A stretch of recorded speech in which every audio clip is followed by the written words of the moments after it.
Bronte tweaked an ankle. Is that what happened? Yeah, nothing major. Okay. How does your room kind of sit heading into the summer? I mean, the guys competing to work, competing to play. You know, him and Mike both had good springs. You know, and the young kid Antonio Williams had a nice spring. Came in and worked hard and did a nice job as a young player coming in here, only being here for a couple months. So I like where our room sits right now. Got to have a great summer and get them away, catch their breath right now in May. Get back in June and July and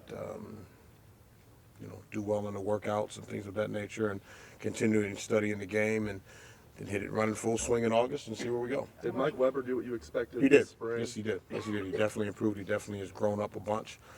He had a really good spring, physical player, which we thought he was, but he really started gravitating to really trying to learn this offense the way you like him to. So he did. Yeah. Did he even exceed your expectations, or was he just? I won't say he's exceeded them. I mean, I expected a lot anyway. You know, I have high expectations of those guys, and so he did what I thought that he should be doing, so yeah, I was happy with that. Tony, I know that you guys, these are young players, and there's a lot of these things that they still need to improve on.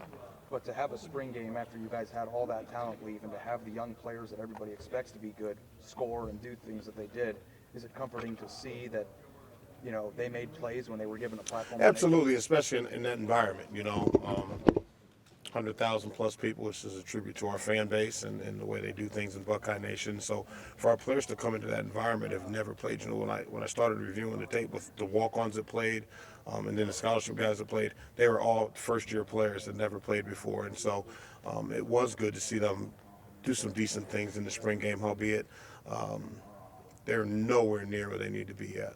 I mean, there's still too many mistakes, and for my liking, and for what we need to do to be highly successful. What it looked like, it seemed like Antonio was maybe a little bit ahead of the curve. I mean, it looked like. Yeah, I would say that's probably a fair assessment. That's probably a fair assessment. He's a little ahead of the curve, and as it relates to that, but there's still a long way to go. But he's a conscientious kid, and he's a pleaser.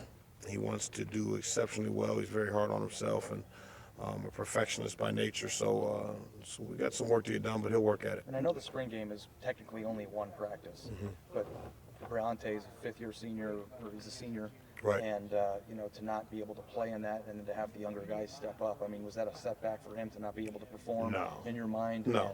Okay. No. I mean, Bronte's played a lot of football.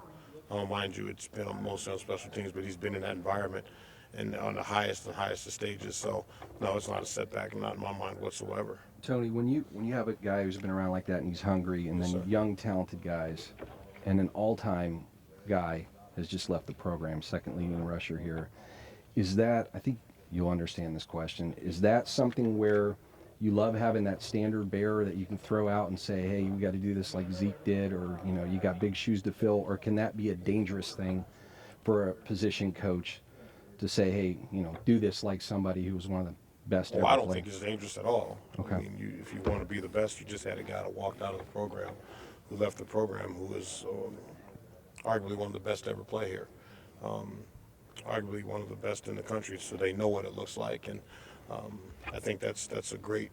They had a great teacher, and how to perform like a pro. So I don't think that's a dangerous thing at all. I think it's a testament, one, to the culture that's been built, and it's something that, if you want to be great, well, here's how you do it. And so you don't have to look too far. We don't have to go and try to find NFL tape. We don't have to go try to find, other people to do it. We had a guy that was in the room that you saw every single day go to work that way. So I think it's a great situation for our players to be in, and to be able to just very quickly throw on some tape and practice tape, game tape, whatever it may be, and hey, walk out to an indoor facility in the month of February, March, and you see the guy working out. Well, this is what you see. So this is how you do it, and so I think it's a great learning tool and teaching method for them. Do you personally, when you see that tape, do you ever go, man, how are we going to replace that? I don't have to turn on the tape. I just close my eyes. No, we got some good players. Just something. Mike Weber's on scholarship. Bronte Dunn's on scholarship. Antonio Williams on scholarship. It's their turn. Go play. There was once upon a time when Carlos Hyde was here. No, I wasn't here, mind you, that no one was talking about Zeke Elliott. When he was a freshman, he was a third team back here. So the culture was built before Zeke, and Zeke obviously enhanced it and moved the bar.